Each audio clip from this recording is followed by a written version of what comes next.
The Honourable Member Jacinda Ardern. Oh, and I recognise you, Mr Speaker. Thank you very much for the opportunity to speak on this bill. And it's a pleasure also to follow on from my colleague Phil Twyford, who as housing spokesperson has outlined the reasons why, after really careful consideration, the Labour Party has decided with some significant reservations to support this bill. And I just want to spend a little more time canvassing some of those for the benefit of the House, but also for those who may be directly affected by this bill, particularly those working in a local government context.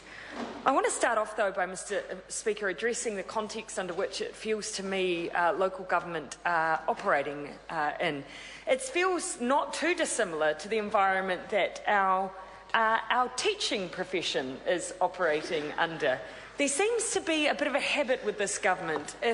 When they receive bits of feedback that they feel might be negative from a taxpayer, they immediately look for an alternative way to blame some other group or entity for the problems that ratepayer or taxpayer group may be facing. Perfect example, the housing crisis in Auckland. There was almost an immediate attempt, it felt at times in that debate, for the government to try and say, well, it's council planning regulations that are causing that issue, or it's the fact that council hasn't released enough both brownfield or greenfield site. It's the urban metropolitan limit that's the problem.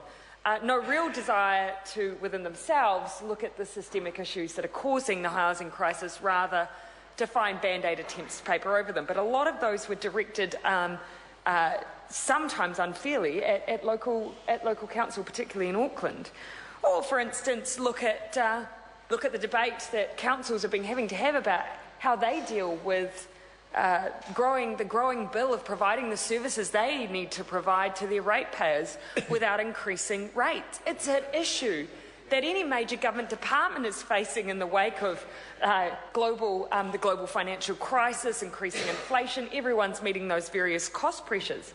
But governments seem to want to heap blame on local government for that, by implying that they were overspending on areas that weren't their domain. And that is exactly what the intention of removing the well-beings from local government legislation was, a way of sending out the message, look, your local government, your local council has been spending money on things that we don't require them to spend on. We will be the saviours and we will put these restrictions on local government on your behalf.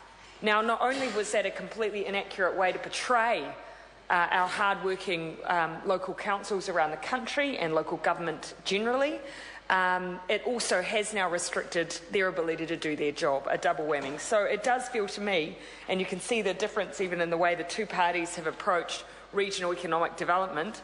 On the one hand, a text message service, on the other, genuine partnership with local government through a regional economic development infrastructure fund, sizable, $200 million worth, as a way of ensuring that we partner genuinely with local councils to try and provide the kinds of projects that will really make a difference to their local communities.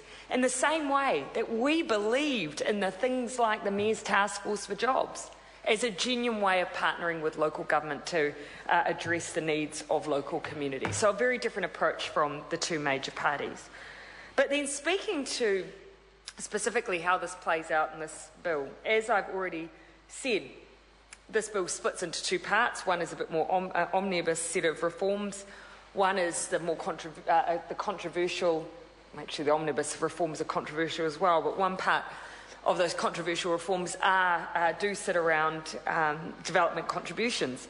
And this is, in part, the attempt by the government to paper over what is a significant issue. Their view seemed to be, look, one of the ways to address the housing crisis is to restrict the use of development contributions in an attempt to bring down the cost of those contributions on those who are trying to bring on stream new housing. When you look in context, when you look at the scale of the issue in a place like Auckland, though, that, for instance, this change might bring the cost down for a new build by about $3,500. The equivalent about 2 to 3 weeks of Auckland house price growth in the grand scheme of things, it's hardly going to change the rules of the game in a place like Auckland. It hardly is. It's a small drop in the ocean. But we've become so desperate currently in the situation that we have there, where under this term of government, we've seen an increase in housing prices of $200,000 in Auckland alone. We are in a desperate situation, in a situation that is so desperate that we found ourselves in the Labour Party feeling like there were very few options for us other than to allow what is a rather piecemeal and potentially difficult piece of legislation to go through. That's how constrained we now feel and how bad we now feel that this situation has gotten, that we were willing to make that compromise. And it is, on our part, a very significant compromise, and I want that to be put on record. We have put forward to the government the kinds of initiatives that we think will make a difference in this space. A capital gains tax as a way of addressing the demand from speculators. Building 100,000 houses.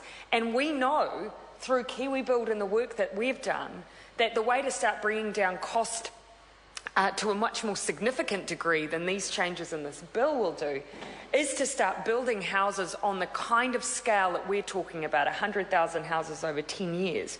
Now, when you reach that kind of scale, you start seeing the economies of scale that we need. We just don't have them in New Zealand right now. No more than 5 companies, I understand, building more than 20 or 100 houses a year, somewhere in that range. Anyway, a very small number of significant construction companies who are building to scale in the way that we need and who aren't therefore reaching that economies of scale.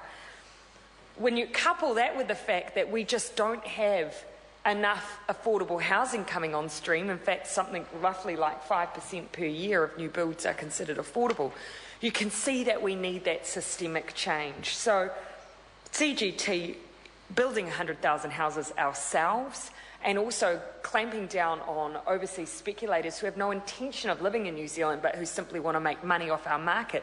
Those are the systemic changes that we needed to see, not piecemeal little changes to the way that the development contributions are used. And we've said as well that actually this is also a missed opportunity, Mr. Speaker. Within this framework, we had the ability to try and look at other ways of addressing this particular issue. In fact, Phil Twyford spoke just before he sat down about the idea of the cost of infrastructure being spread over the lifetime of a project rather than front-loaded to first-home buyers at the start. And you could do that through things like long-term bonds. In fact, there's a model, I believe, that's based on the municipal urban development entities in Texas, which does this very thing. Now, that doesn't mean that you don't have the cost in its entirety, but you do spread it over potentially up to a 30-year period. Now, we do this in other sectors for significant infrastructure projects. Why can't we do it at that level as well in order to spread over that lifetime, that cost over the lifetime of a project? Because that is ultimately what we're trying to overcome, is that front-end loading that's occurring in development. But also we raised, are there ways to improve the productivity of developing infrastructure through improved process management, agreements with developers? Can we also look at ways as to how we can make cost recovery used as an incentive for better urban design? There were so many issues that we could have looked at within this framework, but we just simply haven't. And so we wanted to highlight that we do believe that that is a lost opportunity. I want to come now then briefly, Mr. Speaker, to some of our significant concerns in the rest of this bill. Amalgamation is one of those words that for good reason sends terror up the spines of both ratepayers and of local government. Look, Auckland was a different case. Auckland needed something to be done. We instigated the Royal Commission. We believed change was needed. We were sceptical about some elements of the redesign that this government implemented, though, not least the power of council-controlled organisations. Now, our concern now is that this bill is another attempt by the government to spread out the model of Auckland Council before we've even had a proper attempt to review the way it's operated in the Auckland context, which is probably the best suited for some of the reforms that we saw. Local boards, for instance, very much designed for an Auckland model, and yet some of the issues we've seen at a local level is that some of these local boards have become the scapegoats. They deal one-to-one most often with local community, and yet they are quite disempowered in terms of the changes they're able to make and the funding that they have to operate. Do we want to inflict that at a wider level for local government when the expectations of ratepayers is that they have very direct lines of communication with their representatives who have the direct ability to make change? That is not what has happened with our local boards in Auckland. We must learn those lessons. We should not force amalgamation on local communities, and we stand opposed to that. And we have truly missed an opportunity with this bill, Mr. Speaker. I call the honourable member Eugenie Shage.